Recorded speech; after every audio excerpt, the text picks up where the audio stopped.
What's good, everyone? Welcome back. This is Lifted Noise. My name's Raul. If you've never been here, what I always do is MPC beat making videos and tutorials, mostly with the new gen, mostly with the MPC ONE, and always standalone. But sometimes I pull out the MPC 500 because it's an MPC I hold dear to my heart. I learned a lot with it, so it's an important piece for me. I love the compactness of it, just the fact that it requires you to use your ears and push those limits. Because one of my favorite kind of videos, the videos that I make that I'm most proud of, are those type of videos where I'm finding a workaround for a limitation. It's just, I find that interesting. So I've heard it said in more than one place that a sampler pretty much is a synthesizer because it has a lot of the basic functions that you would find on a synth, such as filters, an envelope, attack, decay, sustain, release. So the MPC 500 has attack, it has decay. So I'm gonna make use of that, make use of the filters, and use some of the EQ and create a drum kit. I'm gonna show you how to make drum samples with the MPC 500, nothing else. So it's a blank slate, no sounds in there. How to, in a way, synthesize a drum kit out of thin air, pretty much.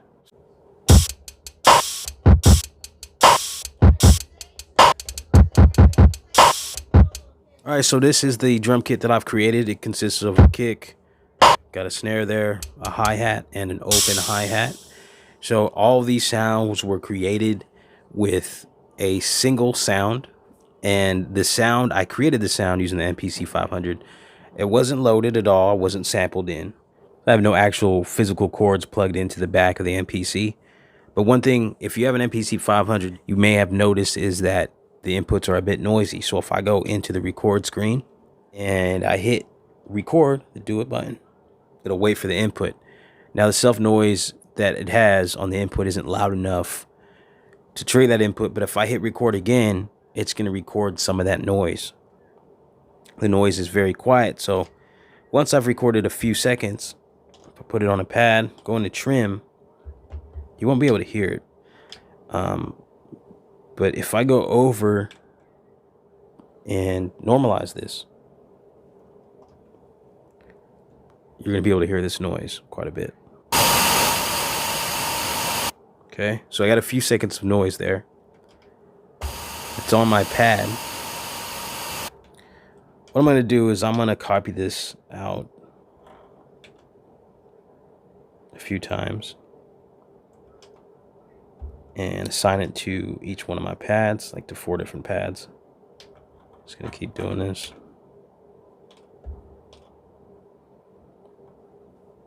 Do it one more time. Put it here. So go into program. What I'm gonna do is firstly scroll over to voice overlap. Just gonna keep this down a little bit and turn these to mono. So I got 4 different copies of the same noise on each one of these pads. And as you saw before, the way I have my drum kit laid out, my kick's going to be here, my snare's going to be here, hat here, and open hat. So now the next thing I'm going to look at is just adjusting the decay on these, the decay settings, in order to make them resemble the way those sounds actually behave. You know what I mean? So starting with the kick right here at this setting, just the default, the whole sample is going to ring out and then stop, after the length of the sample plays. But if you look at this, you have 2 modes, either end or start. So when it's on start, it pretty much has cut off all the decay. Now if I adjust this, I'll start to reveal more of the sample and affect how much of that sample is going to decay. So for a kick, I don't need too much decay. I'm going to rock with that. Moving over to my snare, same thing. I'm going to do this, but I'm going to let a little bit more ring out than I did with my kick. So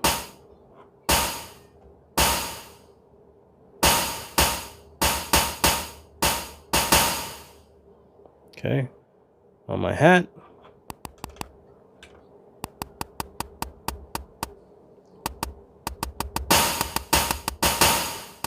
I just need a little bit, don't need much decay at all. Next thing I'm going to look at, I want to do my open hat. Now move that to start. Excuse me. Start. And this one, we want quite a bit to ring out.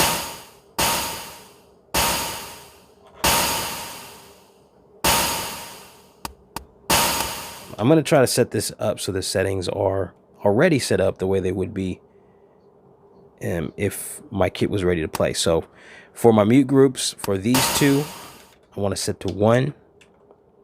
Open hat. Close and open hat. See, already it's really resembling an open closed hi-hat sound. But there's a lot of work I need to do here with the kick and the snare. So if I move over to my filter, what I'm going to do with the kick, so I'm going to take off some of that high. See, just experiment with this a little bit.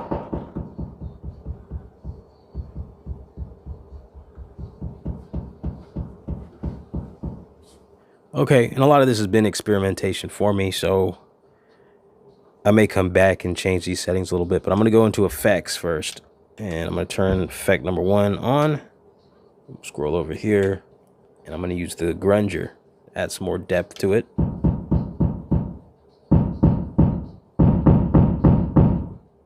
Kind of knocking already, right? Still needs work though, so a lot of resampling is going to be happening. So I'm going to do this, record. And I'm also going to need to normalize my samples a lot. So one thing you could do in here is turn auto normalize on. So it'll do that for me. I don't have to keep going in and doing that. I go all the way to the right, or not all the way, almost all the way to the right. Change my record now to rec, from rec in to main. I can go back. Now I'm monitoring what's coming out of the MPC. I can resample itself. I'm going to put it on the same pad. It's not going to sound the same as that because my decay settings, I'm going to turn this off real quick. I want to go turn the effect off as well. And I got to go to mode program and to the decay. So I'm going to turn this on. Okay. So now I still want to do some work on this. So back in here, effects 1, I'm going to go and turn a EQ on. So now there's some low end. Naturally, this already has some default settings. Low gain is up +6 on the frequency of 60 hertz. If I mess with the hertz, see. Let's go back and forth from that into the filter. I mean, this is interesting. Kind of sounds like acoustic drum kick. But for me, I would prefer to have more of that high end out of there. Let me turn the filter back on.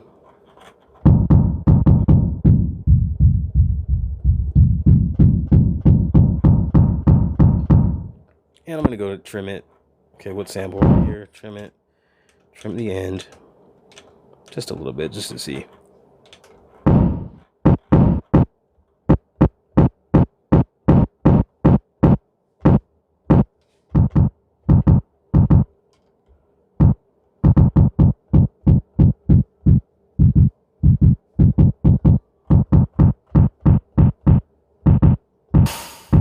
So from here, I'll just resample that again.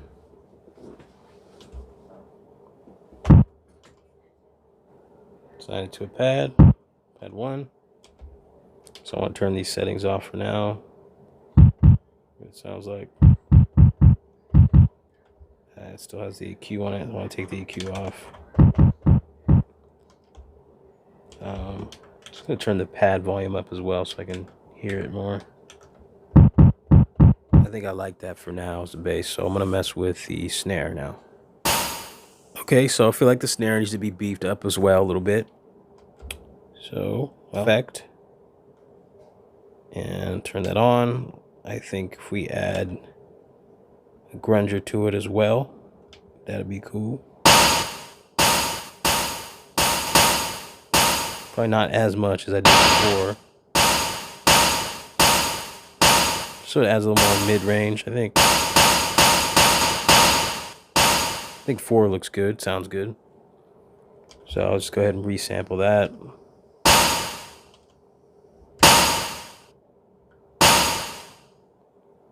Maybe also go back to the decay.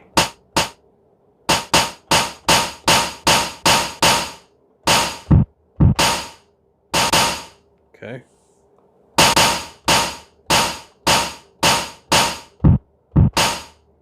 And go into effect again. See if the grunger on still.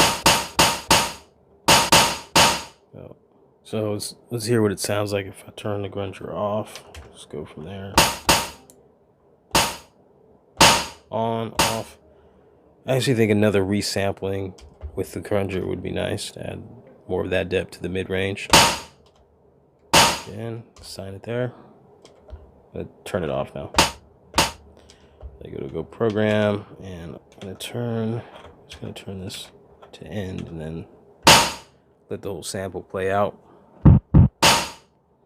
Cool. Now back to effect, but change it to an EQ. Don't want all those highs. So I want to focus more on the mid-range here. You can focus on some of the mid-range depending on how you want to shape your sound for other sounds like the kick. I could have done that. I did that with my first kit. So what do we got? You have settings for, you can adjust the frequency, the Q, so like the width of frequencies around it that you would be increasing or decreasing. Just gonna go to the low frequency, make sure to turn it down a bit, all the way down.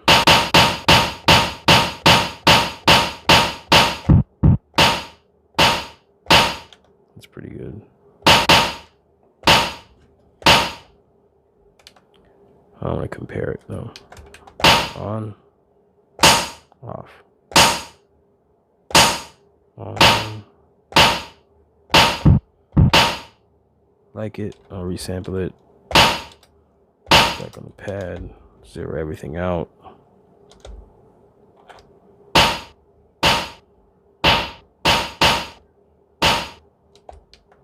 Let's turn the volume up on this as well.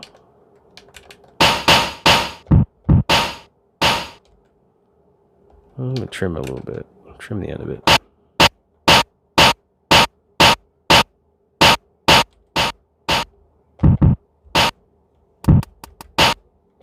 These sounds are pretty much there already. I feel like the kick could have maybe a little more knock, a little more bounce to it. Let's go into filters here for the hats. Put these on high pass. Roll this down a little bit.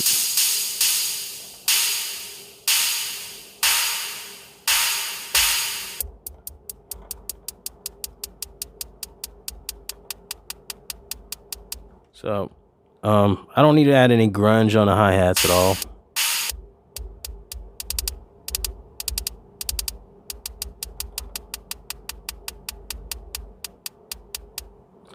But I can go ahead and resample that. I'm gonna put it on the pad. Go program, and I need to go to my decay. Turn this to end. Now we're back. Okay. Looks like I left it. There we go. Okay, so what I'm gonna do, I'm already on mode program, and I'm gonna go over to the layer section. So layer 1, this new sample. Layer 2, I'm going to bring back the sample that I had there originally, so it's going to be but I'm going to trim that so it's much shorter.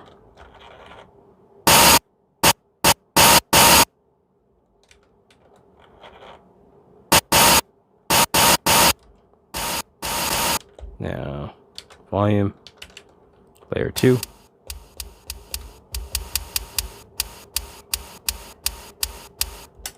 Trim it down a little bit more there. Just kind of experimenting with it. Okay.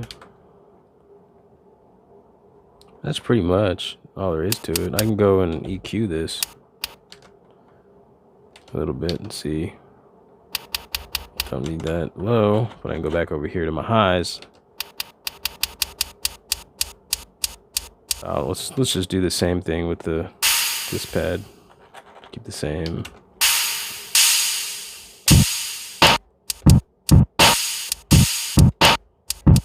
That's pretty much it. Let's go ahead and I'll resample these, name them. Got a drum kit. That's kind of a different result than the other drum kit that I have.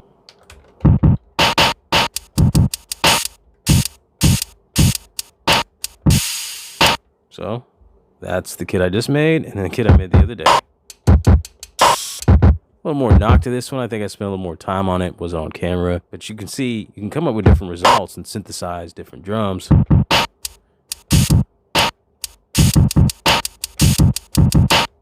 Usable starting point. I could take this, layer it with some other drums, some other sounds or things I'm recording around the house. You know, possibilities are cool. Yeah, there we go. That's pretty much the process. I want to hear your thoughts. Please leave a comment. What did you think of the end result? I thought it was pretty cool, and hearing the contrast to what I did the first time around to what I did just now, because you can come up with some different results just depending on what you do. I did some things differently first time around versus the, other times around, like just, I guess the order of what I did, the process. I didn't initially think to use the grunger, so I just did some EQing and resampling to add some, knock to the drum and bring in some of those low frequencies that are pretty much non-existent in the noise sample. So yeah, then I brought in the grunger and then did the EQ. So just a matter of experimenting with some different things. There's a certain level of fulfillment of creating something completely out of nothing. So I hope you guys do try it out. I'm gonna put these drum samples, both kits, in a link for a free download on my Patreon. And so please do go check that out if you want. That's it. Until next time, everybody stay humble, lift noise. God bless.